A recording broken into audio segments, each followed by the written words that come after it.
Are discuss our chapter number 7. Okay, आज हम अपना चैप्टर 7 डिस्कस करेंगे and the name of this chapter is states and union territories of India. हमारे India के states और union territories. Okay, so start करते हैं. India is very vast, is very big country, बहुत बड़ी कंट्री है. Huge population of more than 125 crore. हमारे जो इंडिया है वहाँ की जो पॉपुलेशन है वो 125 करोड़ है. Its area is spread in an area of 32,90,000 square kilometre में जो एरिया है वो फैला हुआ है. And it spreads from Kashmir to the north of Kanyakumari in the south and from Gujarat in the west to Arunachal Pradesh in the east. कहाँ तक फैला हुआ है? कश्मीर से कन्याकुमारी तक और गुजरात से आंध्र प्रदेश तक हमारा जो कंट्री है वो फैली हुई है. ठीक है. India is the biggest democratic country है India. It means that people from their own government, हमारी खुद की सरकार है. We have a good democratic country है that looks after the whole country. ठीक है. It is known as the central government and the union government. जो हमारी सरकार पूरे कंट्री को देखती है, ठीक है, सारे स्टेट्स देखती है, उसे हम सेंट्रल गवर्नमेंट या यूनियन गवर्नमेंट के नाम से जानते हैं. The president is the nominal head. जो प्रेसिडेंट है वो क्या होते हैं? नॉमिनल हेड होते हैं. ठीक है. But the prime minister is the actual head of the central and union government. लेकिन जो प्राइम मिनिस्टर है वो एक्चुअल हेड होते हैं हमारी कंट्री के. It is very difficult task to look such a large country from one particular place. Therefore India has been divided into many states. अब एक ही पर्सन एक ही जगह पे बैठ के पूरे स्टेट को नहीं देख सकता, ये बहुत डिफिकल्ट है. इसलिए हर एक स्टेट में हम क्या बनाते हैं? डिवाइड कर देते हैं. प्रेजेंट में हमारे 29 स्टेट्स हैं. Every state has its own government, अपनी सरकार है. जो गवर्नर है वो नॉमिनल हेड होते हैं स्टेट के, लेकिन जो चीफ मिनिस्टर हैं वो एक्चुअल हेड होते हैं स्टेट गवर्नमेंट के. ठीक है.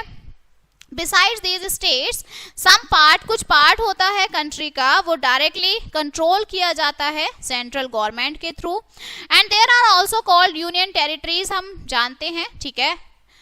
There are 7 union territories in India. India में 7 यूनियन टेरिटरीज होती हैं. न्यू दिल्ली जो है वो क्या है? कैपिटल है हमारी इंडिया की. Okay. Now the states of India. हमारे इंडिया में कितने स्टेट्स हैं? हमने अभी पीछे देखा 29 स्टेट्स हैं. So the name of states and there Capitals. अब स्टेट्स और उनके कैपिटल्स देखते हैं. स्टेट आंध्र प्रदेश की कैपिटल क्या है? हैदराबाद. अरुणाचल प्रदेश ईटानगर. असम दिसपुर. बिहार पटना. छत्तीसगढ़ रायपुर. गोवा पांजी. गुजरात चंडीगढ़. हरियाणा आपका गुजरात वो गांधीनगर है. हरियाणा चंडीगढ़ है. हिमाचल प्रदेश शिमला. जम्मू कश्मीर श्रीनगर. आपका झारखंड है रांची. कर्नाटका बेंगलुरु. केरल तिरुवनंतपुरम. मध्य प्रदेश भोपाल. महाराष्ट्र मुंबई. ओके. सो ये इसके बाद नेक्स्ट है आपका मणिपुर. मणिपुर की क्या है कैपिटल? इम्फाल. मेघालय शिलोंग. मिजोरम ऐजवाल. नागालैंड कोहिमा. उड़ीसा भुवनेश्वर. पंजाब चंडीगढ़. राजस्थान जयपुर. सिक्किम गंगटोक. तमिलनाडु चेन्नई. तेलंगाना हैदराबाद. त्रिपुरा अगरतला. उत्तर प्रदेश लखनऊ. उत्तराखंड देहरादून. ओके. और अब एक नया है हमारा वेस्ट बंगाल. ओके. तो ये हमारे क्या हैं? ये स्टेट्स हैं. इसके बाद हमारी आती है यूनियन टेरिटरीज. ओके. सो जो नेम है यूनियन टेरिटरीज के, अंडमान एंड निकोबार, इनकी कैपिटल पोर्ट ब्लेयर. चंडीगढ़ का चंडीगढ़ ही है. दादर एंड नागर हवेली आपका सिलवासा. दमन एंड द्वीप, दमन है इसकी कैपिटल. लक्षद्वीप कवरती.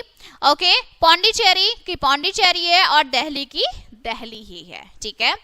सो जो दिल्ली है वो आपकी यूनियन टेरिटरी है, but recently it was being considered as a state. अब उसको हम स्टेट में इंक्लूड करने लगे हैं and it is called the national capital territory. NCT हम कहते हैं दिल्ली को. ओके. सो ये हमारी स्टेट्स थे और यूनियन टेरिटरीज थे. So there are 29 states and 7 territories. Okay, now this chapter is finished and let us see some important points of this chapter. Central union government देखती है, ठीक है, entire affairs of the whole country के. Union territories आपकी are under direct control होता है union government का. हमारी जो सरकार है central government वो direct rule करती है union territories पर. इंडिया में 29 स्टेट स्टेट्स और 7 यूनियन टेरिटरीज हैं, ठीक है। Delhi is known as the capital of India, India की कैपिटल है। जो प्रेसिडेंट है वो हमारी कंट्री के हेड होते हैं, ठीक है, लेकिन जो एक्चुअल है वो प्राइम मिनिस्टर ही होते हैं, जो सब देखते हैं क्या चल रहा है, क्या रूल्स रेगुलेशंस आनी चाहिए, ओके। ये सब काम हमारे प्राइम मिनिस्टर देखते हैं। और हमारी कंट्री के प्राइम मिनिस्टर कौन है प्रेजेंट में, बताइए आप। सो वो है हमारे नरेंद्र मोदी, ठीक है। So this chapter is finished now and we will meet on the next chapter. Thank you.